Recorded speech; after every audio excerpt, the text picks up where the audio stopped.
Good morning, mathematicians. How we all doing today? Galois Cohomology SAGA 9? Is this episode 9? I just literally wrote it down. Wait, yesterday was 9. Oh, did I put today as 9 as well? I'll change it afterwards. This is episode 10. We're in the double digits now. That's crazy. And look at those subs climbing. 733. This is episode 9. I just literally wrote it down. Wait. Yep.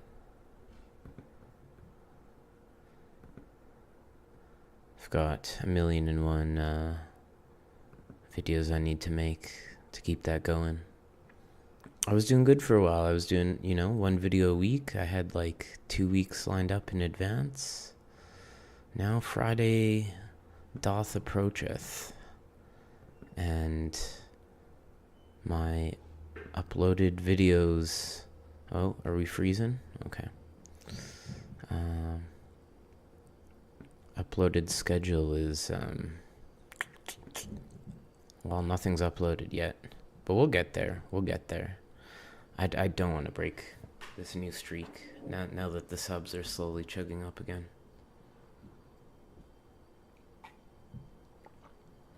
Do please let me know if you're in chat already. I'd love to hear about it.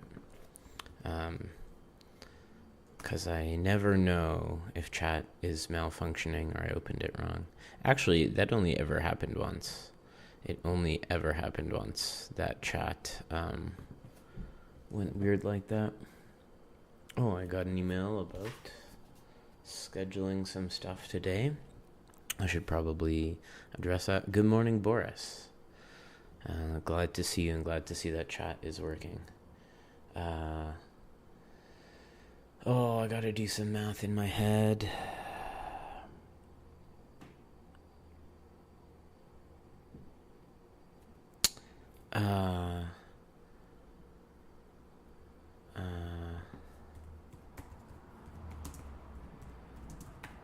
Gotta do some math in my head. 10:19. Okay.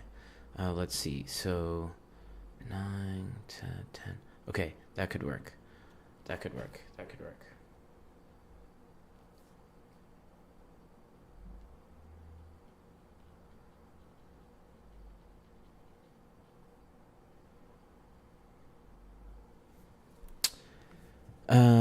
Do you think we are close to mathematicians becoming obsolete? Do you see Google DeepMind? I did see Google DeepMind taking gold at IMO. I don't know. It's hard to say, right? Like, I mean, for instance, so one of the big things, one of the things that AI is really good at is like making art, like the Studio Ghibli art craze and everything, right? But has that replaced it yet? I don't think so, right? I don't think it's replaced artists. I guess it has been replacing some jobs in programming. That much we know. So yeah, I it's so hard to say. I suspect no. I suspect we're still far away from that. Yeah. But it's, who knows? Who knows what advances will come, right? I mean, some people are talking about that we're in a bubble, that there was a lot of hype, and things just aren't going to be delivered as fast as people were excited about, because there were some very big advancements very quick. Could be, or maybe not. I don't know. These things are very hard to predict.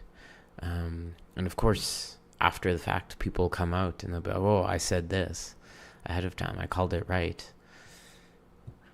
Yeah, but, there's also 1 million people that called it wrong. You probably called it wrong about something else before. So, I don't know.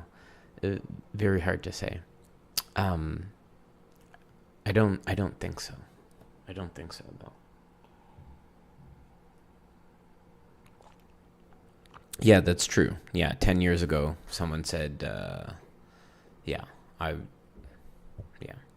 I don't know, 10 years ago, actually, let me think.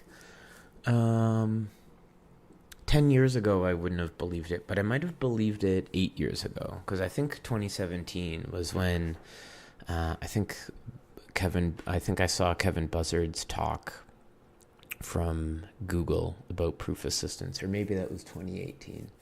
And so maybe if that was in the back of my mind, I could have believed it. But, I mean, still would have been surprising. Studying group theory this semester as an undergrad, however, no Galois theory in your 4 years, only till field extension. Yeah, I mean, Galois theory is all about field extensions, so, but definitely you should, yeah, hopefully you get to see some Galois theory by year 3, or definitely year 4. Yeah.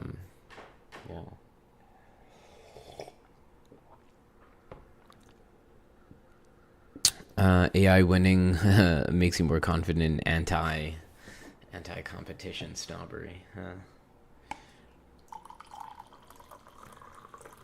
Interesting. 2017 was 8 years ago. Yeah.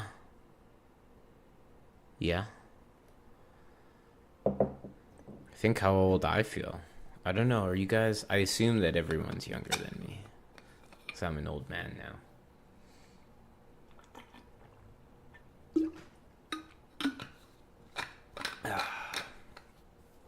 Lifetime ago. It's already a whole lifetime ago. Okay, let's get into some cohomology. Cohomology of finite cyclic groups. But first, we're going to do these non-finite groups. Okay, sure. So what do we got? So the cohomology, regarded as G modules with the trivial action. Okay. So this one will be trivial. This will be almost trivial. And then there will be a canonical isomorphism between these. Okay. By the way, there was also a breakthrough in formalizers recently, taking natural language proofs and turning them into rigorous lean proofs. I have not looked into that. I thought I've heard something about that, but yeah.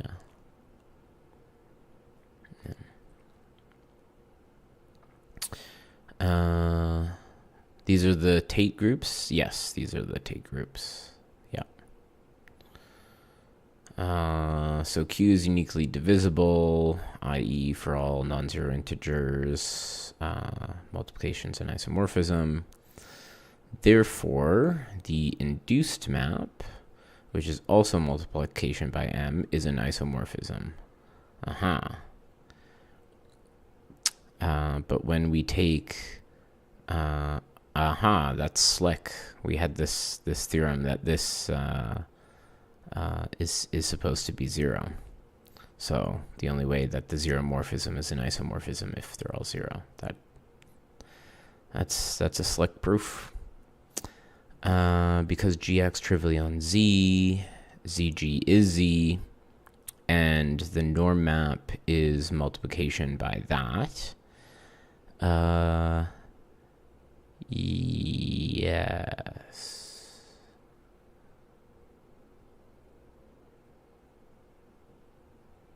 Wait, what was the definition of the norm map? It was like the sum. I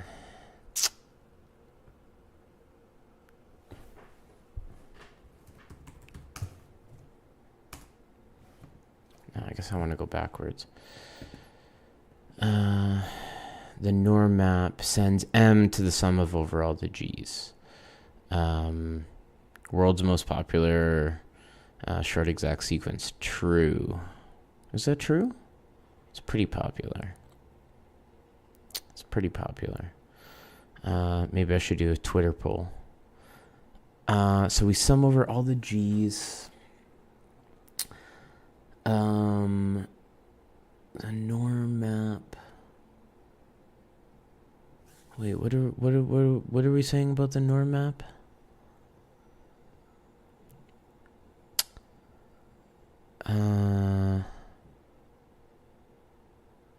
The norm map is multiplication by G. Right, yeah, because it fixes everything. Sure, okay. Right, and then we have this theorem about expressing H0 in terms of the norm map. Comes right out of that. H1GZ is Hom GZ.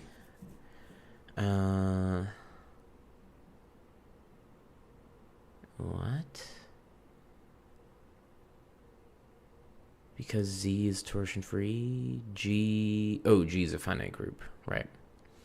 18A. 18A. Huh? Oh, because of the trivial action, right? So it's just Homs. Right. Okay. Look at us. We're learning so much. We're learning so much, and we're doing it together.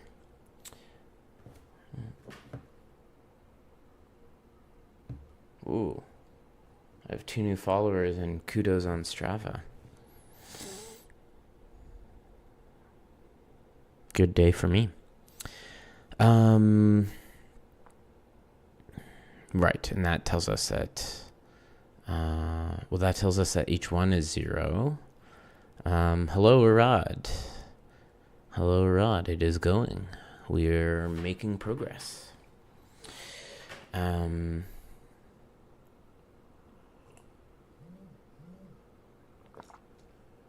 Yes, I agree, Boris. I agree. Yeah, I do wish there was a go back button. There probably is. I wonder if there is. Yeah.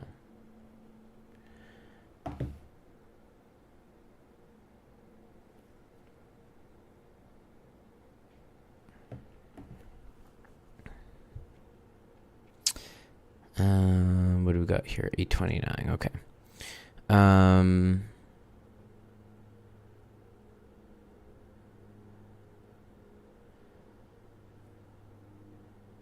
Look specifically into that feature multiple times and fast, couldn't find anything.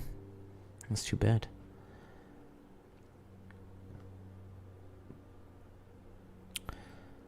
That was all the claim was. This one didn't make any claim about the higher groups. And C, the canonical morphism. We take the cohomology of this short exact sequence is an exact sequence. Boom, that's 0. Right. Gives us this. Yeah. Okay. I believe it. Foiled again by the computers. Good morning, Ken. Good morning. Let G be a finite cyclic group of order M with generator sigma. Then, by definition... Wait, is that true? Did we yeah, these are the Tate groups. I guess we defined it this way.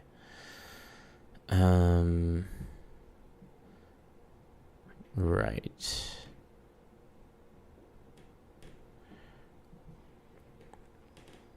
Also a PDF reader with a list of other PDFs on the left, similar to Notability. Oh, interesting. Math, the theory is outdated. What theory? Tate cohomology groups? Is that outdated? In what sense? Are the kids not doing Tate cohomology anymore? What's sigma minus 1? It's the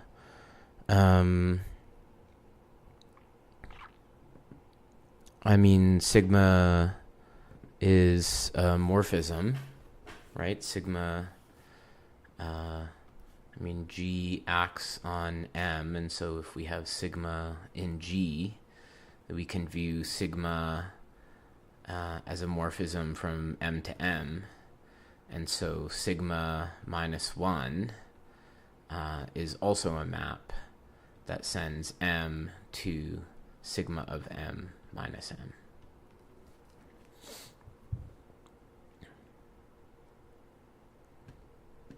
This looks way complicated. It is. It is.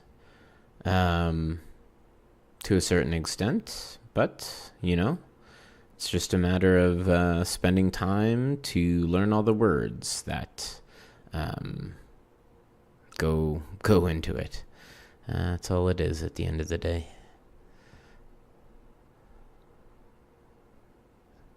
Fancy words. Yeah, just finished watching an Alufi seminar online. Oh, interesting. There's an African seminar event going on right now. Interesting. Like they're reading through the textbook? That's cool.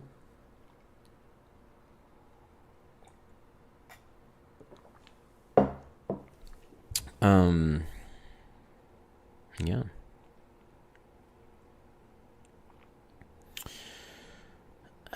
In fact, cohomology groups of a finite cyclic group are periodic with period 2.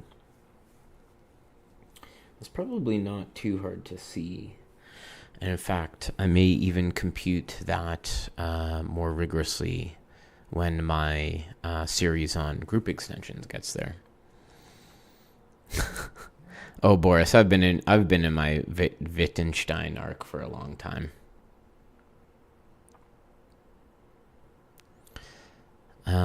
The GB cyclic group of finite order. Choice of G determines isomorphisms. Also, okay, so we're just saying the same is true for Tate. Okay. Let sigma generate G. Then this sequence is exact. So we got the norm map, that map, and the ith power map. Wait, sigma I goes to 1? We're fixing an I. Or are we fixing an I? So we have a short exact sequence like this for all I?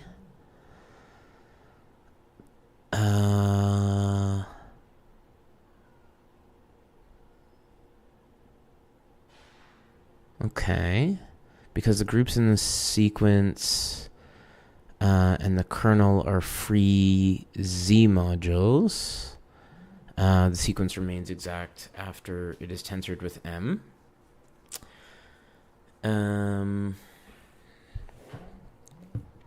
That's interesting.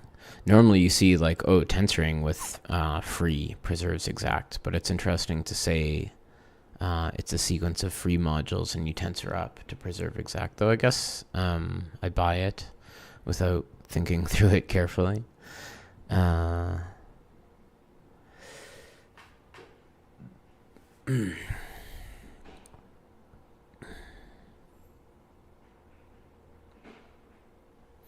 So, I see. And then the middle cohomology vanishes and we get these isomorphisms. Oh, there we go. ZG is the group ring of G. So, so group ring is the set of all functions from G into Z, basically, where the product is convolution. So F, well, maybe I shouldn't call it G. So phi convolved with psi is going to be the sum of phi G psi. I might write this in the wrong order. X inverse G. This is the sum over G.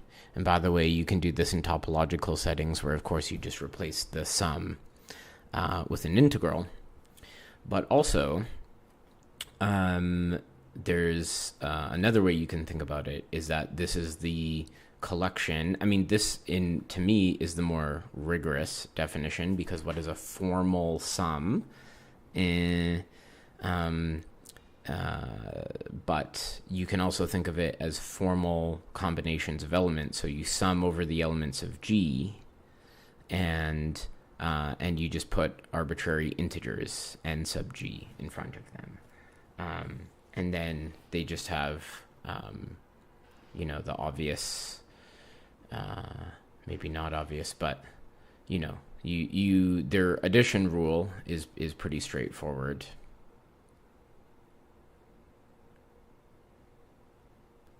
Right? If you have these, then it's just the sum. You just add the coefficients together, because these are like a basis. But then if you multiply them together,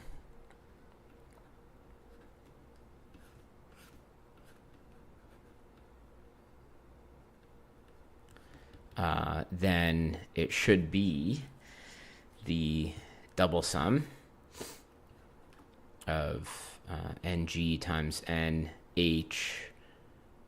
ng times nh times g times h in the group.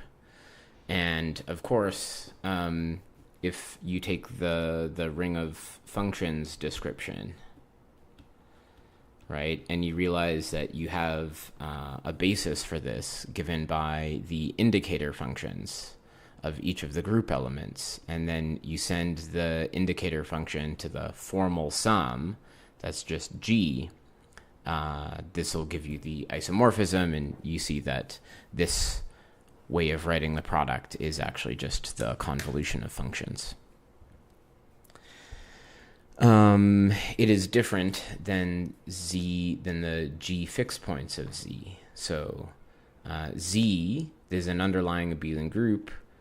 G is acting on it, right? It's a G module, so each element determines a map from Z to Z, where it respects stuff like distributivity and addition and things like that. And so ZG means the set of all fixed points. So it's all of those n in Z, such that for all G in G, G dot n is n. For some fun intuition, you can reinterpret this two-periodic resolution as the singular chain complex of the cyclic group acting freely on S1.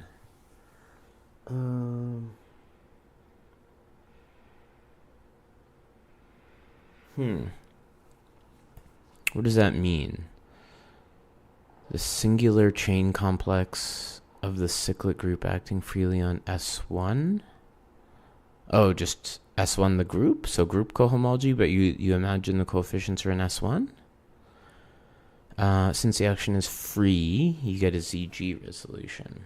In general, free actions on simplicial complexes give rise to free ZG resolutions of their cohomology. Oh yeah, I think Brown talks about this. He starts off with a more topological perspective in his book, right?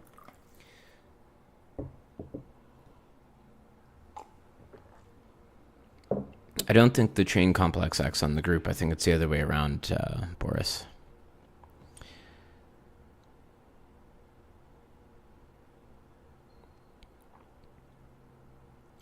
Okay, but let's get through this proof. Okay, so I'm still not sure. I think this is maybe supposed to be a fixed I, and we get a different one for each power of I. I don't know.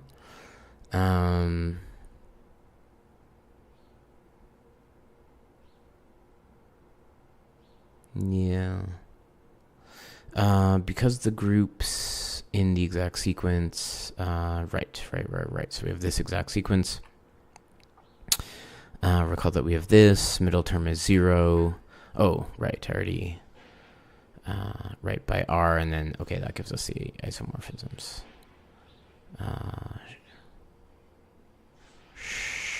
sure.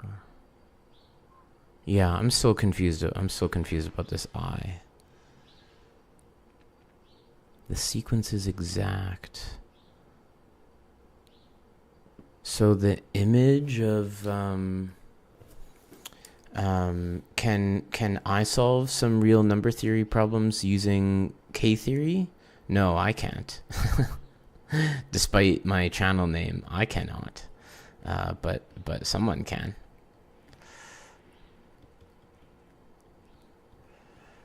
It's not a fixed I. It's for every I, like an augmentation map.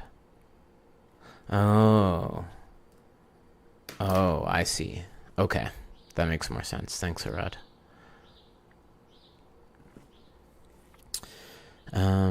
Okay, so then that does it. Okay, the Herbrand quotient. I've definitely heard about this thing. Now I'll understand it a little better. Why did our friend AG come up with K theory? I don't know. Did he invent it? I mean, to me, the growth and decroup is a very natural thing to consider.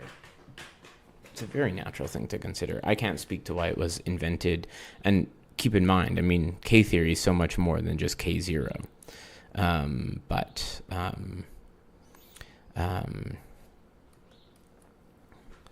Yeah, bro needed to push forward of vector bundles.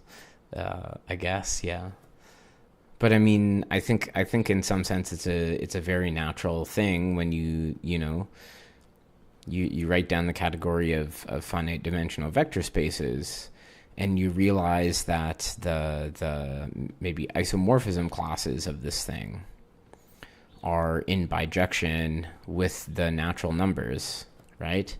And you realize that direct sums should correspond to an arithmetic operation, as do tensor products,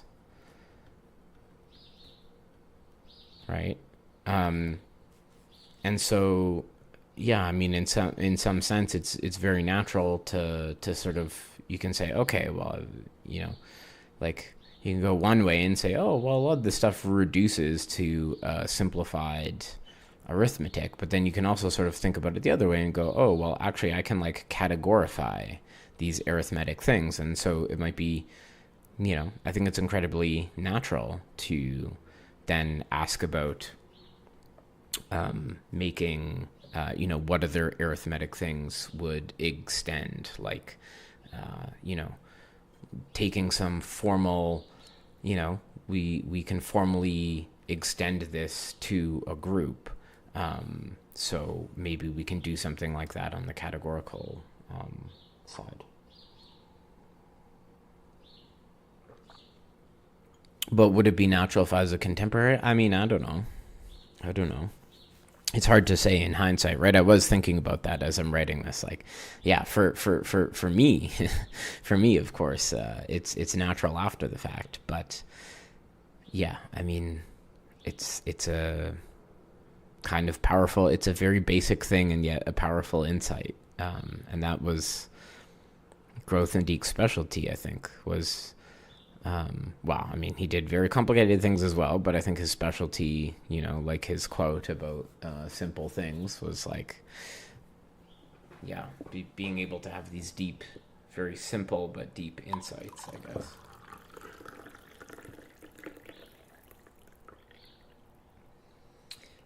You show people pictures of Foucault and tell them it's Growth and Deke and vice versa. Amazing. There's this meme, what is it?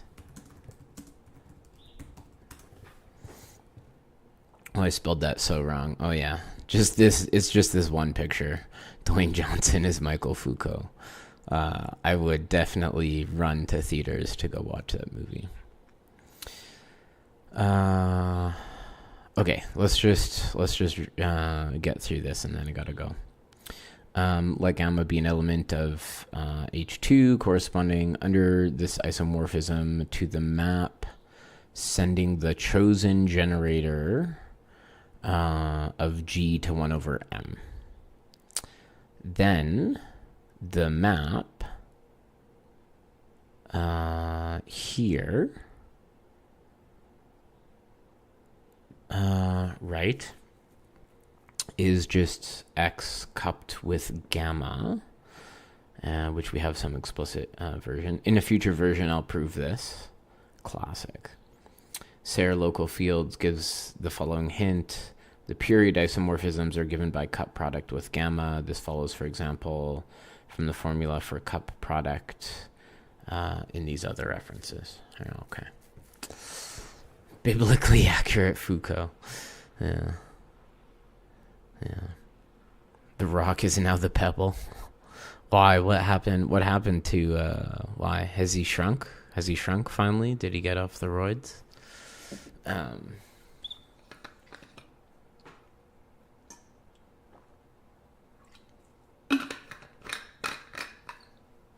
I saw a video of me shirtless recently from like 4 years ago. And I feel like to me, my body doesn't look that different unless I'm flexing. And it's like, that's what trying to pack on muscle is when you're over 30. So, all you better get to the gym now, and pack it on. Okay. Finite cyclic group. M is a G module. We define the Herbrand quotient. I remember seeing this in Neukirch.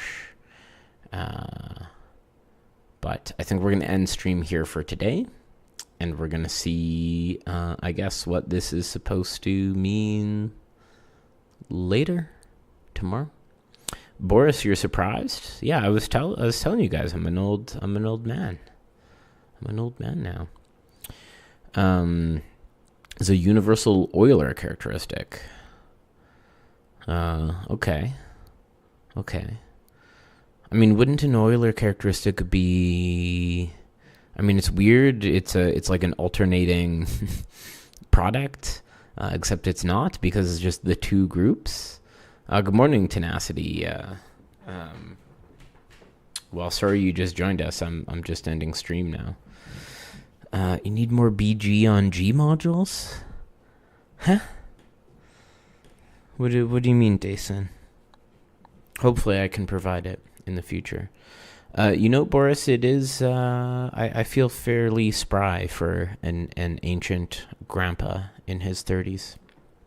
I gotta say, that's what working out and jogging does for you. Okay, anyways, I'm gonna bounce, so...